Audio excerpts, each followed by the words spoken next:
Chapter 1. Dust and Collapse.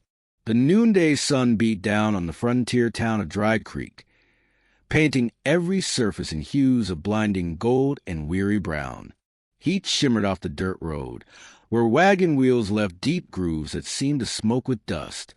The stagecoach rattled into town with a thunder of hooves and the shrill call of the driver's whip, its iron rims screeching against the dry earth. Folks drifted from the mercantile and saloon to watch it arrive. Stagecoaches always brought either news, strangers, or trouble, sometimes all three. Cole Harper leaned against the hitching post outside the saloon, hat tilted low against the glare. His spurs gave a faint metallic chime when he shifted his boots, his gaze steady as the coach shuddered to a halt. He had the calm look of a man who'd seen too much and said too little. The driver jumped down, dusting his hands. "End of the line!" he barked, opening the door. A thin figure stepped forward, one gloved hand gripping the doorframe. She was dressed in traveling clothes too fine for this rough town. Dark skirt dust-caked from the ride, bonnet tilted askew. For a heartbeat she stood tall, eyes sweeping the curious crowd. But her strength betrayed her. Her knees buckled. Gasps rose from the onlookers as the young woman collapsed forward, a whisper of fabric folding in on itself. Before she struck the ground, a strong arm caught her. Cole moved quicker than anyone expected, steady as if he'd done it 1,000 times. "Easy there," he murmured, his voice low, steady as the plain's wind. The woman's breath came shallow, her face pale beneath the shade of her bonnet.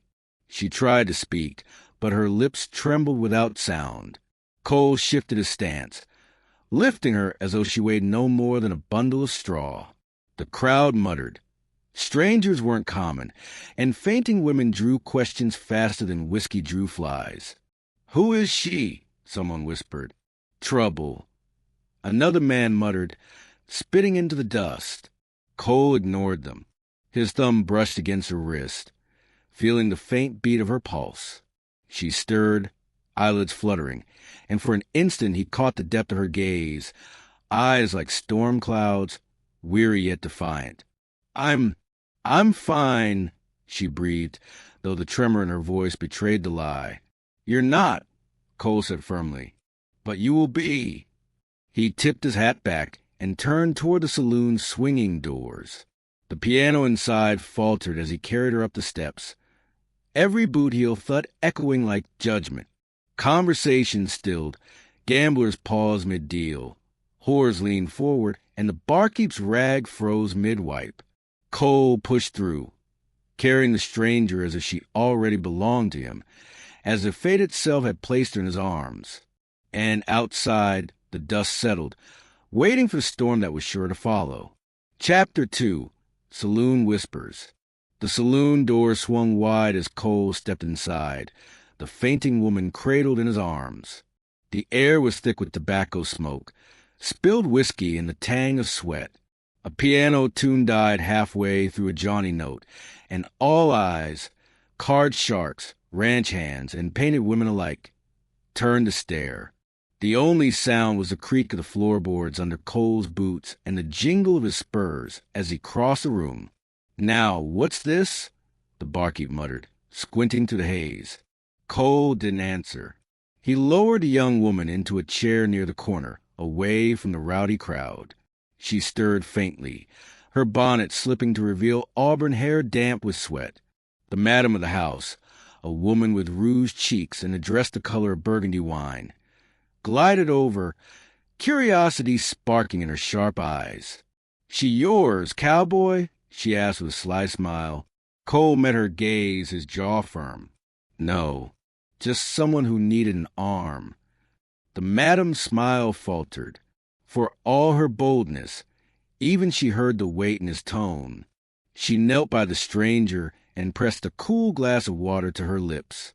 The woman's throat worked as she swallowed, eyes flickering open at last. "Where am I?" Her voice was thin, barely audible above the whispers rippling through the saloon. "Dry Creek," Cole said, "and safe for now." The crowd wasn't satisfied with that. Men leaned back in their chairs, boots kicking against table legs, whispering like coyotes circling prey. "She's on the run," one muttered. "Looks too fine for a place like this. Bet she's hiding something. Or someone's after her." Another chimed in, shuffling his cards with a snap.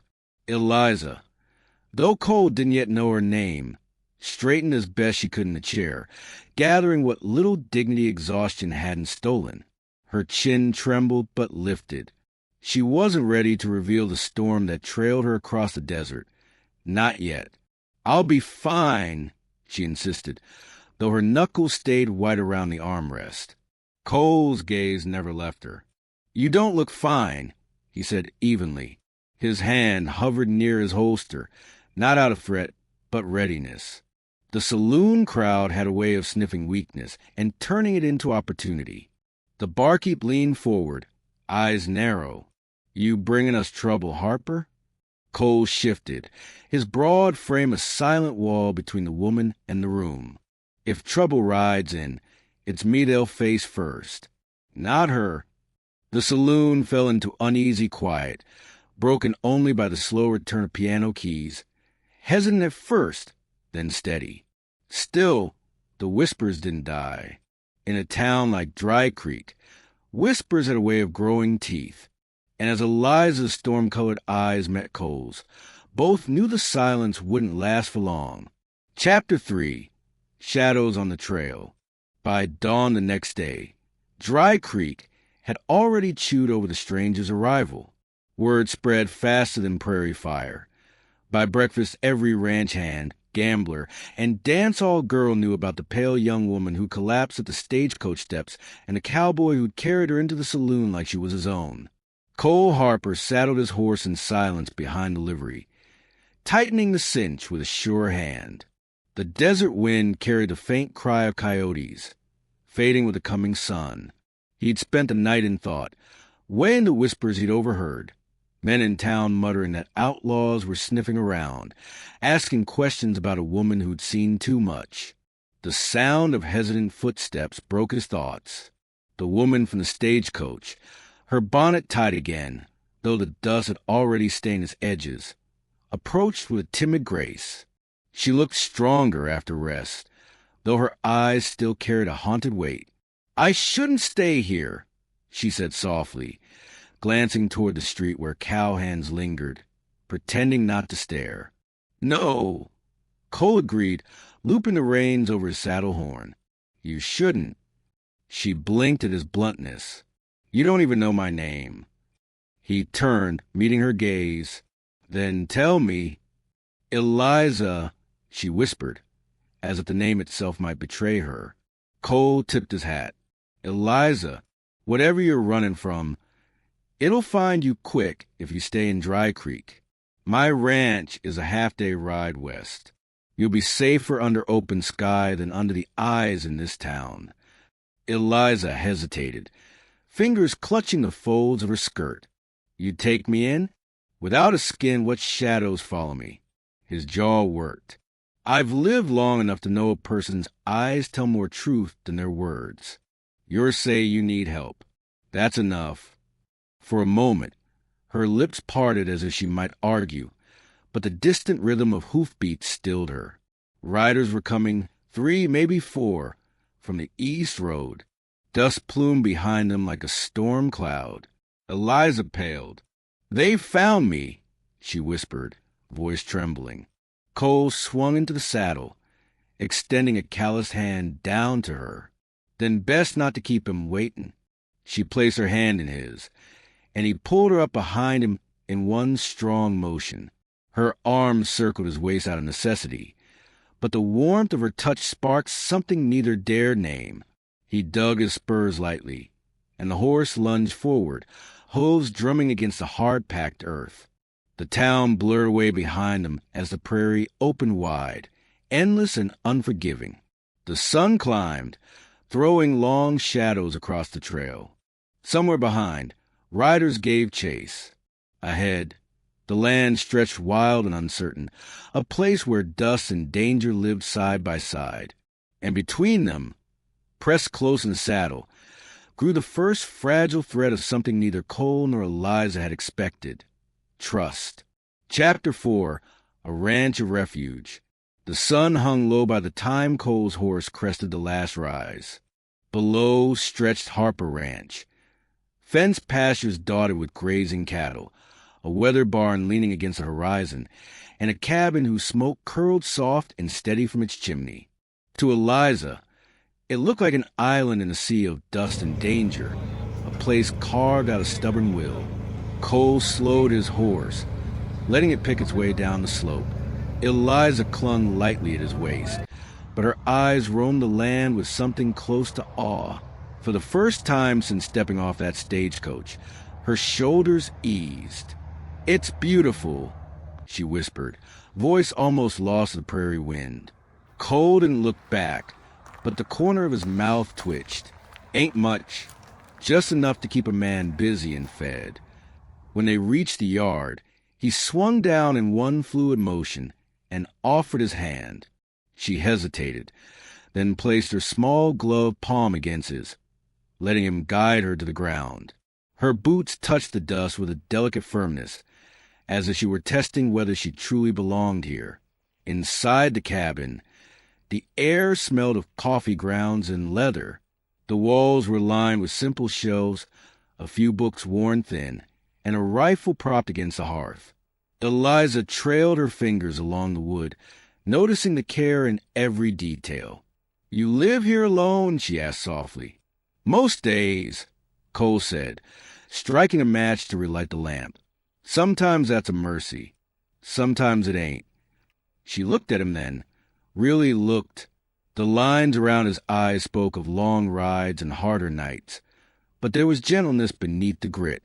Something in her chest tightened. "Thank you," she murmured, though the words felt too small for what he'd given her. He poured coffee into a tin cup and handed it to her. "You'll rest here a while. Gain your strength back. Nobody'll bother you while you're under my roof." But even as he said it, his gaze flicked to the window, scanning the horizon beyond the corral. The prairie wind carried too many secrets, and he knew men who wanted something bad enough would follow it to the ends of the earth. Eliza caught his glance. "They'll come, won't they?" Cole's jaw tightened. "Likely, but this ranch has weathered storms before. It'll weather them again." Outside, the cattle lowed, and the last light of day stretched long shadows across the yard. For the first time, Eliza felt the stirrings of safety, not in the cabin's walls, but in the steady presence of the man who'd carried her from dust and whispers into this fragile refuge. Yet safety, she realized, was as fleeting as a sunset. Chapter 5. Gunfire at Sundown. The sky burned crimson as the sun sank low, painting the prairie in fire. Coyotes yipped in the distance, their cries mingling with the restless bawling of cattle. Cole stood on the porch of his cabin, his hand resting on the post, gaze fixed on the horizon. Dust was rising, too much dust for stray riders. Eliza stepped out quietly, her skirt brushing the wooden boards. She followed his eyes, her breath catching when she saw the line of horsemen cresting the ridge. 4 riders, maybe 5, their silhouettes dark against the bleeding sky. Even from here, she could feel the malice rolling off them. "They found me," she whispered, her hand trembling at her side. Cole's voice was steady, iron calm. "Then they'll wish they hadn't." He crossed the barn, spurs chiming sharp in the silence, and returned with a Winchester rifle. He pressed it into her hands.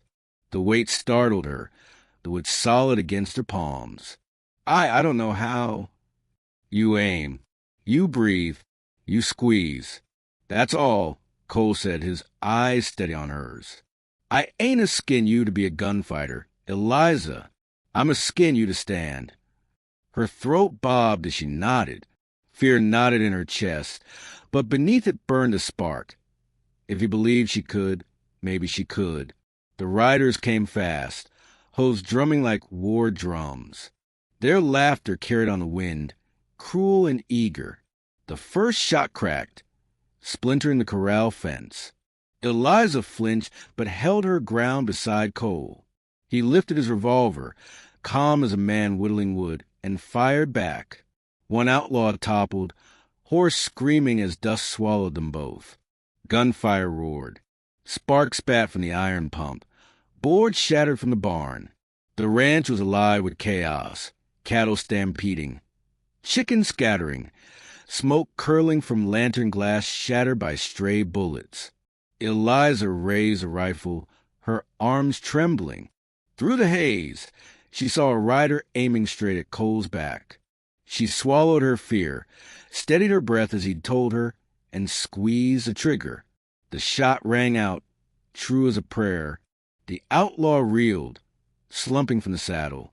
Cole glanced at her, eyes flashing with pride. Good girl. The fight dragged on as the sun slid beneath the horizon. Dust and smoke turned the air thick and choking, but one by one, the gang faltered, some falling, others spurring their horses and fleeing into the night.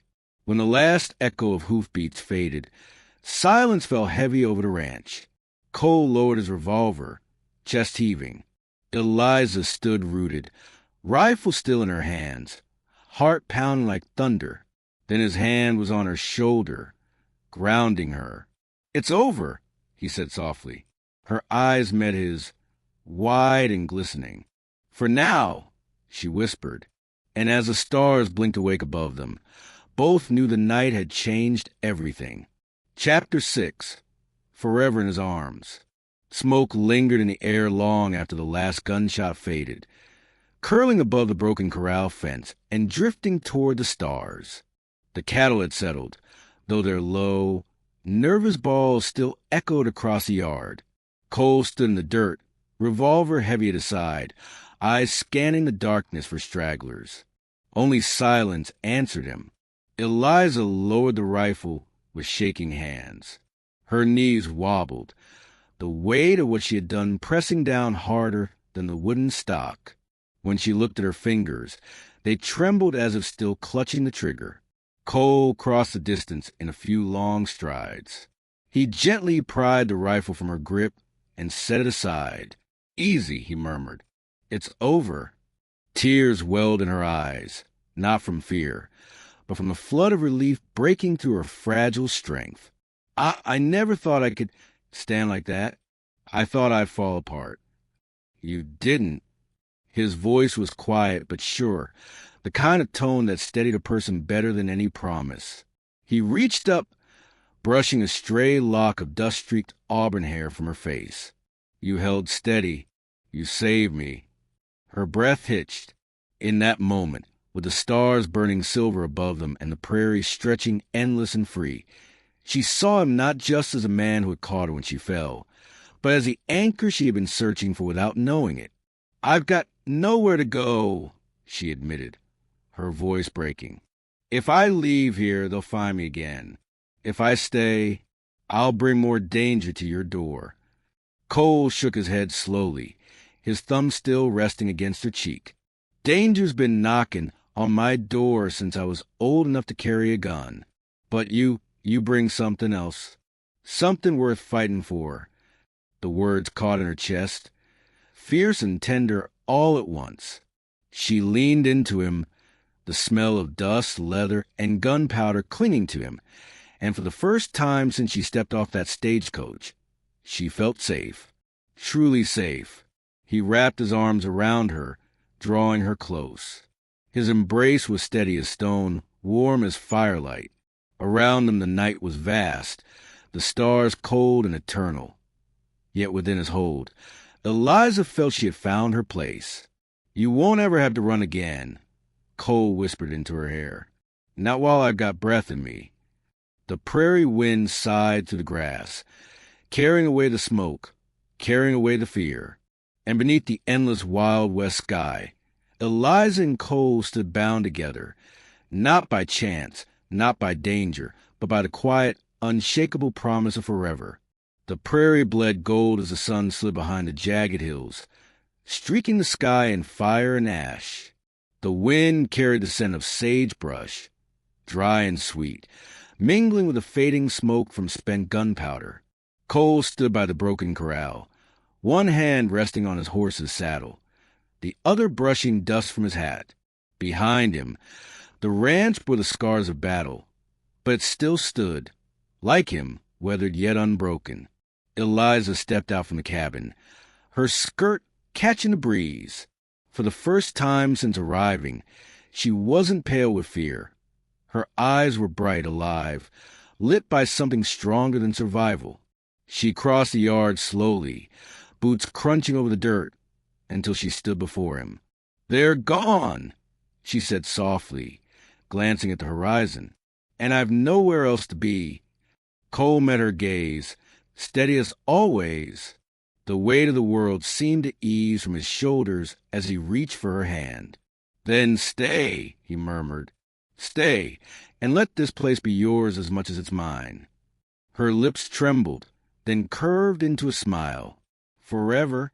"Forever," he said, the word ringing truer than any vow. As the coyotes sang and a lone guitar strummed faintly from the saloon in town, Cole pulled her into his arms. Against a vast and endless sky, they stood together, two souls once lost, now home in each other. And when the stars claimed the heavens, it was not danger or dust that marked the end of their journey, but love, steady as the plains, endless as the horizon.